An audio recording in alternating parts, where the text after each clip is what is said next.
66ರಲ್ಲಿ ಆರಂಭ ಆಗಿ 66ರಲ್ಲಿ ಆದರೆ ಸಂಘ ಆರಂಭ ಆಯಿತು 66ರಲ್ಲಿ. ಆಮೇಲೆ ಒಂದು ಚಟುವಟಿಕೆಗಳನ್ನ ಬೆಳೆಸ್ಕೊಂಡು ಬಂದಾಗ 76ರಲ್ಲಿ ನಾವು ಮಂತ್ರಾಲಯದಿಂದ ಒಂದು ಉತ್ಸಾಹಿ ತಂಡ ಹೋಗಿ ಮೃತ್ತಿಕಾ ನೋಡಿಕೊಂಡು ದೀಕ್ಷಿತ ರಸ್ತೆಯಲ್ಲಿ ಪ್ರತಿಷ್ಠಾ ಅಭ್ಯಾಸವನ್ನು ಹೊಂದಿರತಕ್ಕಂಥ ಒಂದು ಮಠ ಇದೆ. ಹಾಗಾಗಿ ಇದನ್ನು ಸುವರ್ಣ ಮಹೋತ್ಸವವನ್ನು ವಿಶೇಷವಾಗಿ ಕಾರ್ಯಕ್ರಮವನ್ನು ಹಮ್ಮಿಕೊಳ್ಳುವಂತೆ 9 ದಿನಗಳವರೆಗೆ 9 ವಿವಿಧ ಮಠಾಧೀಶರು ಕೂಡ ಬರ್ತಾ ಇದ್ದಾರೆ. ಹಾಗೆ ವಿವಿಧ ಪಂಡಿತರು ಕೂಡ ಒಂದು ಉಪನ್ಯಾಸವನ್ನು ಮಾಡಿದ್ದಾರೆ. ಅದರ ಜೊತೆಗೆ ಸಾಂಸ್ಕೃತಿಕ ಚಟುವಟಿಕೆಗಳು ಮತ್ತು ನೃತ್ಯ, ಯಕ್ಷಗಾನವನ್ನು ಕೂಡ ನಾವು ಈ ಹಂತದಲ್ಲಿ ಹಮ್ಮಿಕೊಂಡಿದ್ದೇವೆ.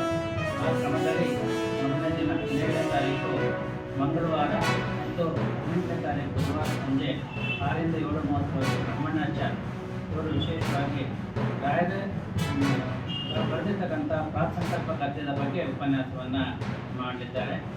18ರ ರಾತ್ರಿ ಶ್ರೀ 1800 ಶ್ರೀ ವಿದ್ಯಾಧೀಶಕ್ತಿ ವಿಶೇಷ ಪಾಠಶಾಲೆಗೆ ಆಗಮಿಸ್ತಾ ಇದ್ದಾರೆ. ಅವರನ್ನು ರಘುನಾಥಾಚಾರ್ಯ ಸೇವಾ ಸಂಘದಿಂದ ಮೆರವಣಿಗೆ ಮೂಲಕ ನಮ್ಮ ದೀಕ್ಷಿತ ಸಂಸ್ಥೆಯವರಿಗೆ ಬರ್ತದೆ.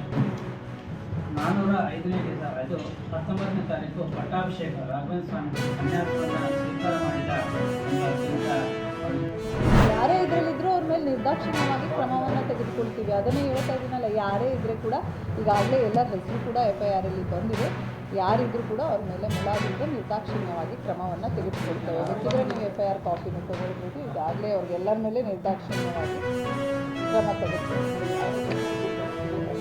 ಇಲ್ಲ, ಒಂದು ನಮ್ಮದನ್ನು ನಾವು ಸೋಮತ್ತು ಮಾಡ್ಕೊಳ್ತೀವಿ. ಅವ್ರು ಕಂಪ್ಲೇಂಟ್ ಕೊಡಬೇಕು. ಇಲ್ಲಿದು ಮೊಹಮ್ಮದ್ ಅಯಾನ್ ಅಂತ ಕಂಪ್ಲೇಂಟ್ ಕೊಟ್ಟಿದ್ದಾರೆ. ಅಲ್ಲಿ ಫಯಾಜ್ ಆಜಾದ್ ನಗರ ಕೊಟ್ಟಿದ್ದಾರೆ. ಅವರು 9 ಜನ ಪ್ಲಸ್ ಇತರರು ಅಂತ ಹೇಳಿಕೊಟ್ಟಿದ್ದಾರೆ.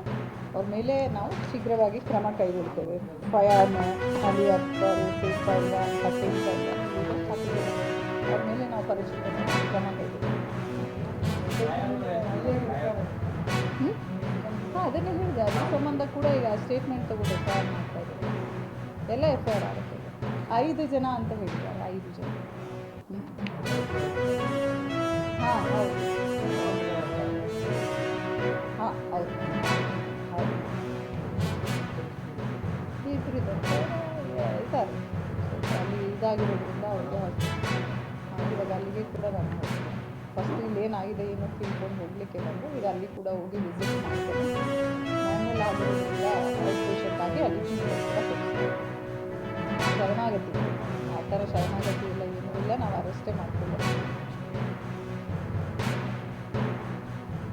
ಯಾವುದೇ ಡೌಟ್ ಬೇಡ ರೀ. ಯಾರೇ ಇದ್ದರೆ ಯಾರಿಗೂ ಬಿಡೋದಿಲ್ಲ. ಎಲ್ಲರೂ ಕಾನೂನು ಮುಂದೆ ಒಂದೇ.